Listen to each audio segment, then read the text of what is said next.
बिस्मिल्लाहिर्रहमानिर्रहीम। दोस्तों, आज हमारा लेक्चर नंबर 15 है जीबीओबी प्रैक्टिकल सीरीज का। और आज का लेक्चर इस लिहाज से बहुत इंपॉर्टेंट है क्योंकि आज मैं आपको डाटा मैनेज करना सिखाऊंगा through a very important app जिसका नाम है जी बॉबर। जी बॉबर ऐप जो है ये बहुत ज़बरदस्त किस्म की ऐप है। इसमें बहुत सारे फीचर्स हैं और ये फीचर्स क्या क्या है इस पर तफसीलन मैं एक रिकॉर्डिंग करूंगा या एक दो तीन रिकॉर्डिंग में भी इस पे मैं करूंगा। लेकिन फिलहाल अभी चूंकि हमारा कोर्स चल रहा है, जो हमारा फ्री कोर्स है, प्रैक्टिकल सीरीज है, तो इसके अंदर हमारा जो डाटा मैनेज करने के वाले से जो सेक्शन, तो वो मैंने लास्ट सेशन में बताया था कि किस तरीके से हम डाटा मैनेज कर सकते हैं अपनी गूगल शीट के अंदर। तो आज मैं आपको बताने वाला हूं कि जी बॉबर के अंदर वही डाटा आपका बड़ी आसानी से मैनेज हो सकता है। अब वो डाटा कैसे मैनेज करना है, उसमें मैट्रिक्स कैसे अपडेट होंगे और क्या क्या फीचर यहाँ पे अवेलेबल है, इस हवाले से वो सारी बातें इंशाल्लाह हम आज के लेक्चर में करेंगे। इससे पहले कि हम स्क्रीन की तरफ चले, आप सब दोस्त मेरे चैनल को सब्सक्राइब कर लीजिएगा और इस वीडियो को लाइक और शेयर लाजमी कीजिएगा। तो चलते हैं स्क्रीन की तरफ और देखते हैं कि जी बॉबर ऐप के अंदर अपना वेंडर डाटा किस तरीके से मैनेज किया जा सकता है। तो दोस्तों, ये हमारी जीबीओबी की जो ऐप है, जी बॉबर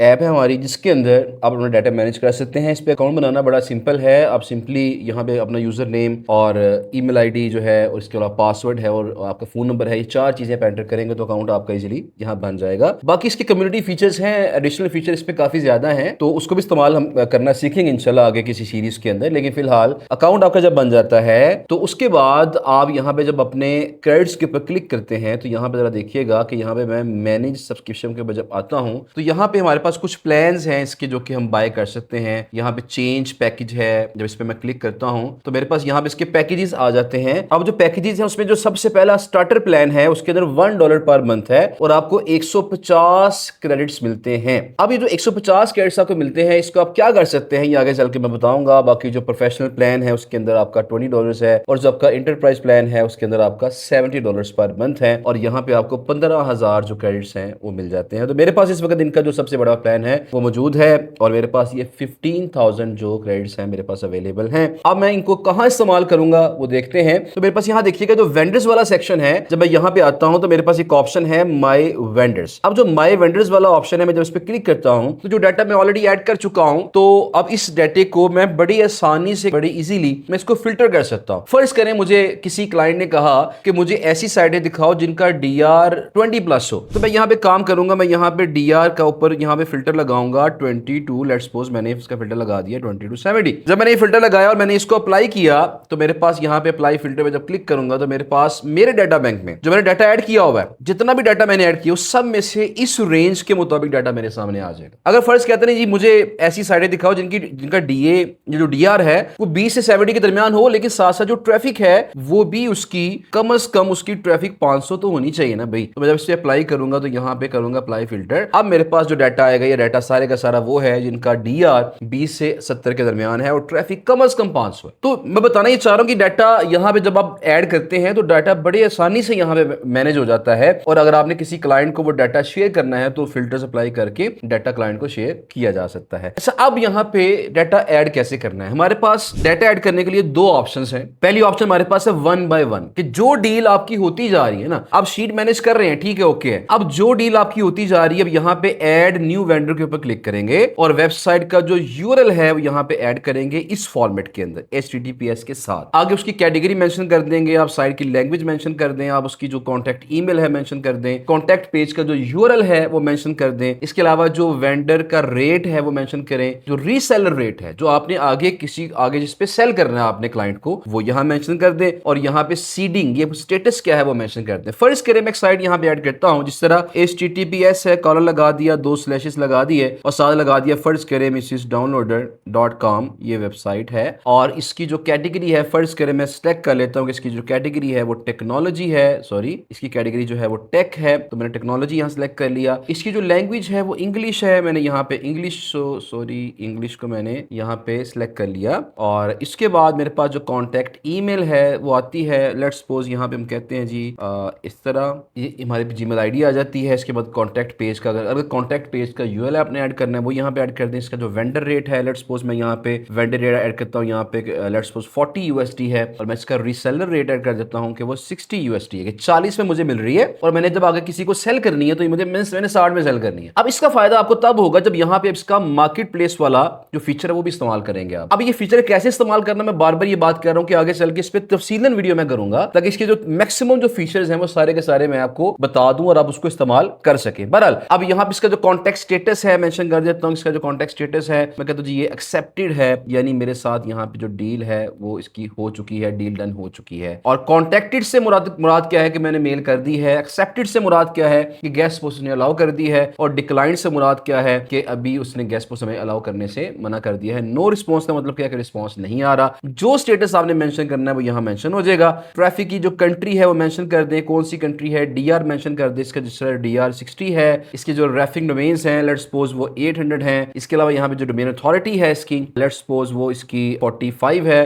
ट्रस्ट फ्लो इसका फर्ज कर लेते हैं 30 है, और जो साइटेशन फ्लो है लेट्स सपोज वो 25 है। एग्जांपल जो स्पैम स्कोर है इसका 1 है। जो ट्रैफिक है इसकी वो 140,000 है। तो मैं यहाँ पे से करता हूँ सेव चेंजेस, और ये जो वेबसाइट है उसने कहा जी ये सक्सेसफुली मेरी जो वेबसाइट है वो यहाँ पे ऐड हो चुकी है। अच्छा, अब ये जो वेबसाइट मेरे पास यहाँ पे ऐड हो चुकी है, तमाम स्टैट्स यहाँ पे शो हो गए हैं। ये सारे वही स्टैट्स हैं, ये सारे वही स्टैट्स हैं जो कि मैंने इनको बताए हैं। अगर आप चाहते हैं कि ये स्टैट जो ऑटोमेटिकली जो आपके जो स्टैट्स हैं ऑटोमेटिकली अपलोड होते रहें, तो यहाँ पे इसका मतलब क्या है कि ये फ्रीक्वेंसी मैंने क्या कर दी इसकी यहाँ सेट कर सकते हैं ना, वीकली, डेली या मंथली। अगर मैं डेली करता हूँ इसका मतलब क्या है कि रोजाना मेरे जो क्रेडिट्स हैं वो खर्च होंगे, और रोजाना इसके जो अपडेटेड स्टैट्स हैं यहाँ पे आना स्टार्ट हो जाएंगे। अब यहाँ जब मैं 3 डॉट्स पे क्लिक करता हूँ मेरे पास ऑप्शन आती है वेरीफाई साइट की, अपडेट मैट्रिक्स की। जब मैं अपडेट मैट्रिक्स के ऊपर क्लिक करता हूँ तो मैंने तो फर्जी इसके अंदर ऐड कर दिए थे। अब जब मैं अपडेट, जरा ध्यान से देखिएगा, जब मैं इसको करूंगा ना अपडेट मैट्रिक्स और करूंगा अपडेट नाउ, तो इस पे क्या होगा, आपका क्रेडिट खर्च होगा,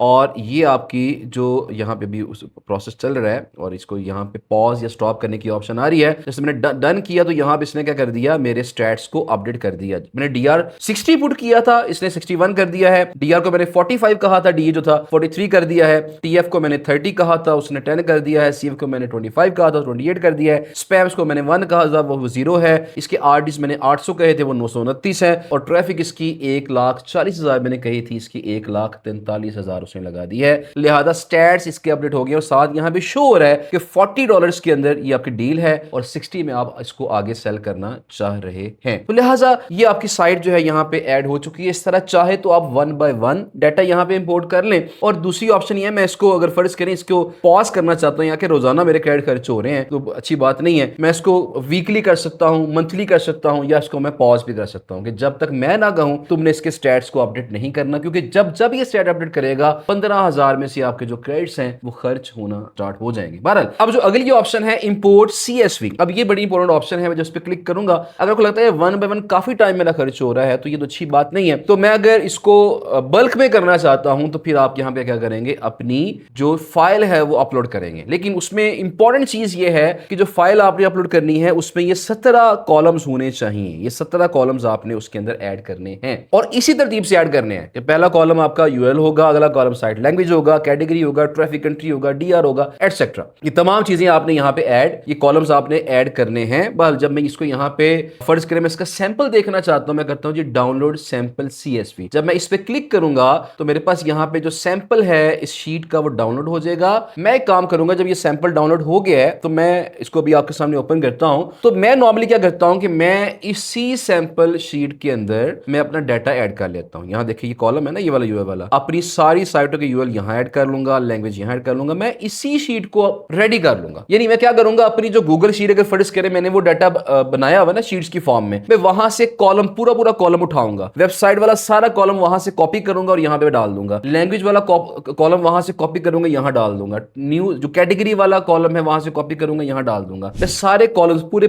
कॉलम्स यहां डाल के ये शीट मेरी रेडी हो जाएगी। और जैसे ही ये शीट मेरी रेडी होगी उसके बाद मैं यहां पे चूज फाइल पे क्लिक करूंगा, और जो मैंने शीट रेडी की हुई है मैं इस पर डबल क्लिक करूंगा और ये शीट मेरी सिलेक्ट हो जाएगी। और जब इसको मैं करूंगा रिव्यू CSV तो ये हमारी CSV हमें दिखाएगा कि ये इसमें कॉलम्स हैं। सो जरा क्लिक करते हैं रिव्यू CSV, और इसने कहा जी कि ये आपकी CSV है, और उसको आप करेंगे कंफर्म इंपोर्ट। उसके बाद क्या होगा, आपका जो डाटा है वो सारे का सारा यहाँ पे इंपोर्ट हो जाएगा। अच्छा, अब यहाँ पे देखिएगा हमारे पास एक ऑप्शन यहाँ पे आ रही है इंपोर्ट मैट्रिक्स डाटा। अच्छा, अब यहाँ पे इंपोर्ट कंट्रोल्स में यहाँ पे आ रहा है इंपोर्ट मैट्रिक्स। इसमें कहा जी व्हेन डिसेबल्ड, अगर इसको आपने डिसेबल किया हुआ है, DR DA TF CF traffic spam score and HRF RDs columns are ignored and existing metrics stay unchanged. अगर आप इसको डिसेबल करके रखते हैं ना, इसको आप टिक मार्क नहीं करते, तो फिर क्या है, जो डाटा आपने शीट में पुट किया है वो एज इट इज ही आपका इस ऐप के अंदर आ जाएगा। और अगर आप इसको टिक मार्क कर देते हैं तो जितनी साइटें आप अपलोड करेंगे उतने आपके क्रेडिट्स खर्च होंगे, और ये टूल क्या करेगा, ऑटोमेटिकली उनके स्टैट्स को फ्रेश करके आपके पास डेटाबेस में ऐड कर देगा। लिहाजा अगर आप क्रेडिट्स को खर्च करना चाहते हैं तो इसको टिक कर दें, नहीं खर्च करना चाहते इसको अनचेक कर दें, और ये काम आपका यहाँ पे चल जाएगा। बहरहाल मैं फिलहाल इसको यहाँ पे क्रॉस कर रहा हूं। तरीका मैंने बता दिया कैसे अपलोड करना है इसको आपने। अच्छा, फर्ज करें डाटा सारा आपके पास यहाँ पे आ गया। अब आपको लगता है डाटा मुझे बन तो गया, बड़ा अच्छे प्लेटफॉर्म में बना है और मुझे बड़ा पसंद आ रहा है, सारे कॉलम बड़े जबरदस्त हैं। अभी डाटा मैंने शेयर भी करना है किसी के साथ, तो मैं क्या करूंगा, मैं यहाँ पे एक्सपोर्ट सीएसवी पे क्लिक करूंगा और मेरा जो डाटा है, ये जो मैंने फिल्टर लगाए होंगे, डाटा मेरा सारा मेरे सामने शो हो रहा है। ये तमाम डाटा मेरा एक फाइल बन के एक्सपोर्ट हो जाएगा। मैं यही फाइल अपने किसी क्लाइंट को शेयर कर दूं एज इट इज, या फिर मैं इस फाइल को इंपोर्ट कर दूंगा गूगल शीट के अंदर और वो शीट आगे मैं क्लाइंट के साथ शेयर कर दूंगा। लिहाजा डाटा मैनेज करना भी यहाँ पे बड़ा आसान है, मैट्रिक्स को अपडेट करना बड़ा इजी है, इसके अलावा उसे इंपोर्ट करना, एक्सपोर्ट करना, तमाम चीजें यहाँ पे मौजूद हैं। और इसकी जो कॉस्ट है वो भी फिलहाल काफी सस्ती है कि आपको $1 के अंदर 150 क्रेडिट्स मिल रही है। अगर आपकी 150 साइटें हैं तो हर महीने आपका $1 खर्च हुआ करेगा और आपकी 150 साइटों के जो मैट्रिक्स हैं वो हर महीने अपडेटेड रहेंगे। तो अक्सर जो स्टूडेंट्स सवाल करते हैं कि हमने जो वेबसाइट्स के जो मैट्रिक्स हैं उनको हमने